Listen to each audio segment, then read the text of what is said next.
Hey, it's Craig. I just wanted to let you know that you can listen to Canadian History X early and ad-free on Amazon Music, included with Prime. Greetings and welcome to another episode of Canadian History X. Before I continue, I want to mention that on August 30th at 2 p.m. I'm going to be hosting another Zoom History Conference. This one is all about T.G. Hamilton of Winnipeg. He was an MLA, but he also held seances, and it would bring people like Prime Minister William Lyon Mackenzie King, as well as Sir Arthur Conan Doyle to the city. It's a really interesting talk. It's $5 to register through my website at canadaehx.com. But it's also free for my patrons, and you can become a patron for as little as $3 a month. Just go to patreon.com/canadaehx. As well, if you enjoy this episode, I would really appreciate a rating and review. And I want to give a shout out to the podcast, Minute Women. If you grew up in the 1990s in Canada, then you likely saw plenty of Heritage Minutes. The Heritage Minutes touted parts of our history and our heritage, and themselves became a part of our cultural heritage. Well, in this podcast, hosted by Grace and Linnea, they take a look at the untold stories behind the Canadian Heritage Minutes to uncover the funny, weird, and terrifying stories from Canada's history. You can find Minute Women on major podcast platforms, and you can also follow them on Instagram at Minute Women Podcast.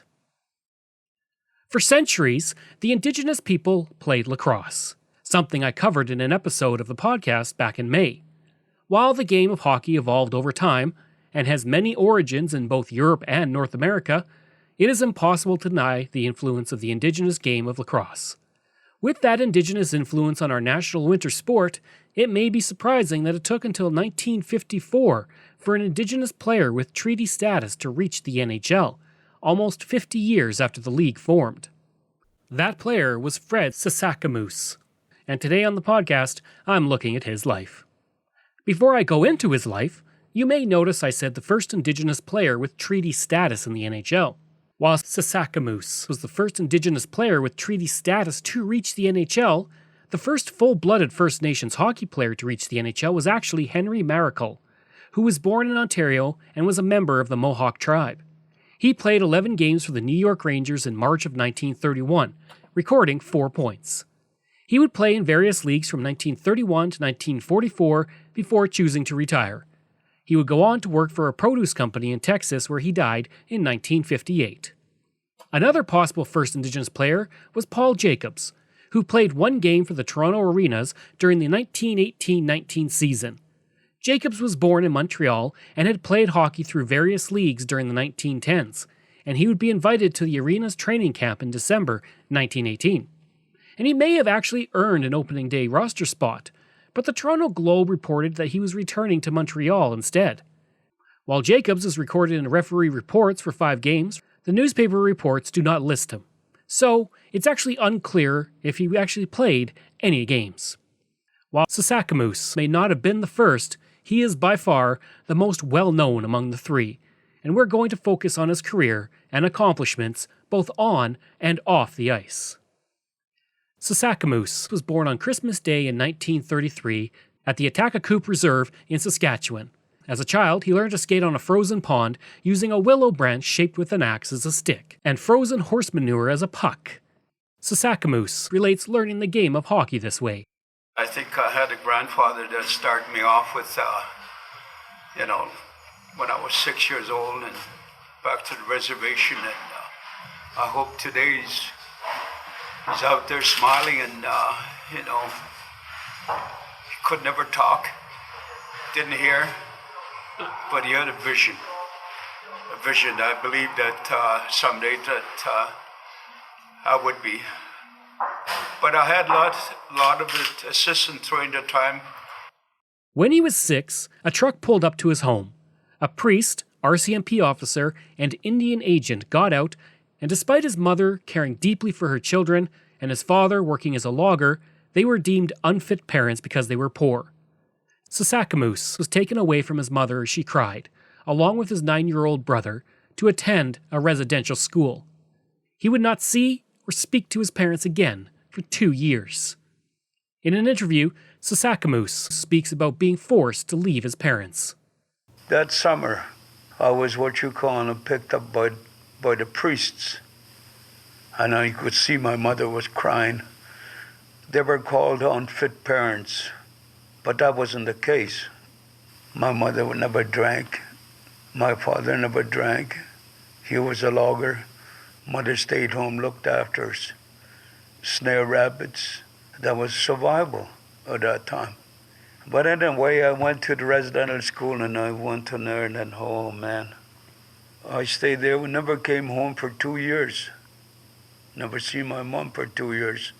They weren't even allowed to come to the school to visit. That was awful. It was at this residential school near Duck Lake in 1944 he would first be noticed for his hockey skills by a priest who was the sports director of the residential school Sasakamoose was attending.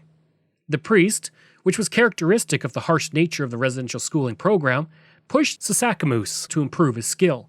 Sasakamoose would say later that the priests who ran the residential school were from Quebec, and they loved hockey, but they were extremely harsh when teaching hockey. He would say, "The priests never talked twice. The second time, you got the strap." His life at the residential school was not pleasant. He would say in an interview in 2014, "In residential school, we lived in fear. That's why we didn't learn anything. We suffered from the education that we should have got. We were laborers. We milked 60 cows. Your school came secondary, and I suffered a lot of abuse." In 1949, the Duck Lake Ducks would win the provincial midget championship with Sasakamoose. That same year, he would finally return home to his parents. While working in the field with his parents in the summer, he would spot Father George Rousseau, who was from the residential school, along with another man. Sasakamoose and his brother hid nearby, fearing they were going to be taken back to the residential school. Instead, the man with the father asked if their son could attend a hockey training camp in Moose Jaw. That man was George Vaughan, the coach of the team. Sasakamoose relates the day. There was a white man named George Vaughan from Moose Jaw, and he found me, and took him 4 days to find me and to go to junior hockey. 15-year-old boy, an Indian boy, amazing. And you could look at him and coming down the road lounge, and they come down on the road. They come about 200 yards, and I realized Father Rousseau, who was my coach, and he was a champion. The white man that I didn't know, he was a big man. He had a cap on and long. And they were talking to Mom and Dad. And all of a sudden my mother said, "Hastam gushes, hastam." Wave at me like that. Mom couldn't talk English, never went to school. And a 15-year-old, and I looked down at the ground and walked towards him. And I looked at Mom. I had tears in my eyes. 15-year-old boy. Didn't know what to do with myself. I had talent, playing hockey, the game that I love. In 1950, he would begin playing for the Moose Jaw Canucks of the WCJHL, starting with the team for 3 years. At first, he didn't think he was going to make the team. And he would say later, 130 kids at training camp, 130 all white. I was ashamed of being Indian. I could never change it. At the end of the 2-week training camp, he packed up his belongings and began the 300-kilometer walk back home. Almost 9 hours into his walk, Vaughan pulled up beside him in his car. He then took Sasakamoose for a meal and told him he was making the team. In 1953, Sasakamoose would be named the most valuable player for the Western Canada Junior Hockey League when he scored 31 goals in 34 games. In the ceremony to honor him, Sasakamoose was presented with a peace pipe and headdress. During his time with the WCJHL, he would play in 130 games, recording 75 goals and 147 points. 1 year later, he would make his debut in the NHL with the Chicago Blackhawks on February 27, 1954. He had just come off the ice and entered the dressing room when his coach, George Vaughan, opened a telegram and said he had an announcement to make. Vaughan opened the telegram and said, "Fred Sasakamoose, Please report immediately to the Chicago Blackhawks to play in the NHL in Toronto on Hockey Night in Canada. According to Sasakamoose, the room went still, and then his teammates exploded in happiness for him. Then 2 women came in with suitcases filled with new clothes and told Sasakamoose he had to look professional, presenting him with a new suit and overcoat. Sasakamoose would spend 3 days on the train to get to Toronto. Once there, he was warming up on the ice when he was told someone wanted to talk to him. That person was legendary broadcaster Foster Hewitt, who asked him if his last name was pronounced Saskatchewan Moose or Saskatoon Moose. He would say later, "You step on that ice, you could hear drums, just like that. Big Chicago stadium, 3 balconies like that."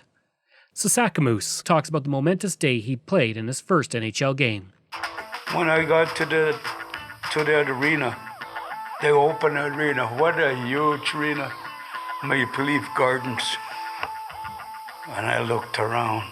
These are professional hockey players. I'm in a different world again. You're playing against the best in the world. And I sat down beside Bill Mosienko, who scored 3 goals in 21 seconds.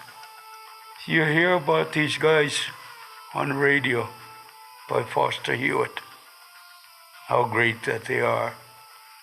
Put on my skates, my equipment, and I skated around. Bill says, "Somebody want to talk to you over there in the box." He was Foster Hewitt. He said, "Freddie," he said, "how in the hell do you pronounce your name?" Saskatoon Moose, Saskatchewan Moose. I said, "Foster, my name is Sasakamoose." Over the course of his time with the Blackhawks, he would play 11 games, recording 6 penalty minutes. That would be his only time in the NHL, but he cemented himself in the history of hockey by becoming the first Indigenous hockey player with treaty status to play in the National Hockey League. He would sign a C-form contract that gave him $6,000 if he played for the Blackhawks the next season, $3,500 if he went to the American Hockey League, and $3,000 if he played for a lesser farm team. He would use the money to buy a new car, fill the empty cupboards at his parents' house, buy his father a buggy and team of horses, and a silk cloth for his mother to sew a new dress. In 1954-55, he would play in the QHL, recording 8 points in 22 games, and 21 games in the WHL with the New Westminster Royals, recording 11 points. In 1955-56, he played 2 games in the WHL with the Calgary Stampeders. In 1955, he would marry Loretta Isbister and then play for the Kamloops Chiefs in the Okanagan Senior Hockey League from 1956 to 1958 and in 1959-60. He would then finish out his hockey career with the North Battleford Beavers in 1960-61. Sasakamoose eventually became a band counselor on his home reserve for 35 years and chief from 1980 to 1984. During this time, he began to heal from the trauma of the residential school experience, and he would learn to speak Cree again, something that was not allowed in the school. He also became heavily involved in the development of sports programs for Indigenous children. Using his fame as an Indigenous hockey player, he would promote opportunities for youth in sports such as hockey, long-distance running, track and field, soccer, and basketball. Sasakamoose also promoted living a positive lifestyle and the importance of volunteering. In 2002, the Blackhawks would honor him at a home game, and in 2007, he was inducted into the Saskatchewan Sports Hall of Fame. He would be inducted into the Prince Albert Sports Hall of Fame, the Meadow Lake Wall of Fame, the Federation of Saskatchewan Indian Nations Circle of Honor, and the Canadian Native Hockey Hall of Fame. He was a founding member of the Northern Indian Hockey League in 1962, and he would be made a member of the Order of Canada in 2018, and he speaks of that honor. There's something the man that dreams about so much. And 2 weeks ago when they did phone me, and I was just amazed, to get this kind of a recognition for my life. And I think it made me truly a Canadian, to receive this award. More than receive things like that. It's a great thing for my native people, so is the Métis. And I always worked hard, believed in myself, but I want to share this all the time with, a lot of people. And I didn't do it alone, and I could never build it alone. In his Order of Canada citation, it says, Frederick Sasakamoose's determination and resilience are inspirational. By making it to the NHL in the early 1950s, he cemented his status as an Indigenous role model for many aspiring hockey players. He developed minor hockey and other sports programs for youth, initially at the local level and then through an initiative that later expanded across Saskatchewan. In talking openly about his achievements, as well as his struggles, he has become a trusted mentor and a sought-after speaker who promotes healthy life choices to a broad audience. He also had the opportunity to drop the opening face-off puck between the Chicago Blackhawks and the Edmonton Oilers on December 29, 2018.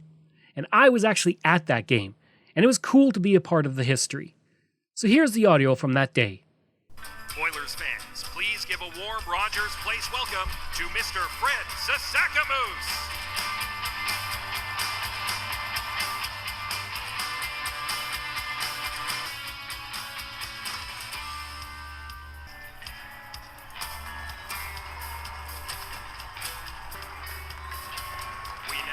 Oilers captain Connor McDavid and Blackhawks captain Jonathan Toews to join Fred at center ice for tonight's ceremonial puck drop.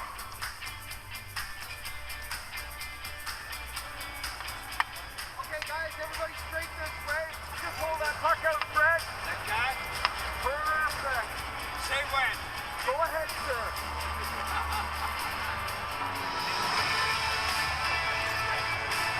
Today there are roughly a dozen Indigenous players in the NHL, including Carey Price, TJ Oshie, and Ethan Bear. As for Sasakamoose, he still lives on his home reserve with his wife, surrounded by family. Sasakamoose looks back on his life and the impact he has had. I left my Indian way of life, culture, back home, to go to the outside world of the world. It was very difficult.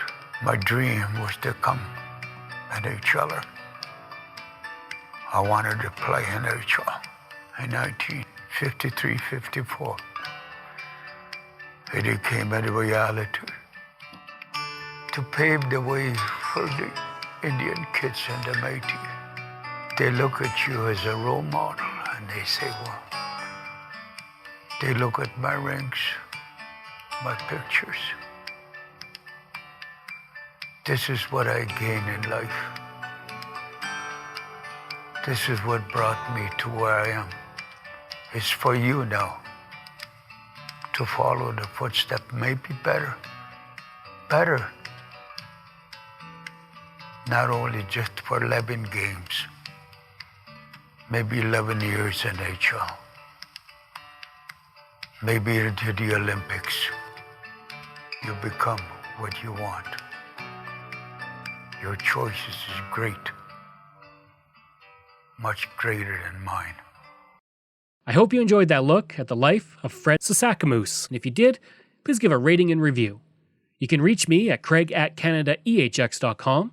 You can visit my website where you'll see all my old podcast episodes, as well as hundreds of articles on Canada's history. Just go to canadaehx.com. You can support the podcast at Patreon. Go to patreon.com/canadaehx. And once again, if you really enjoyed the episode, please give it a rating and review.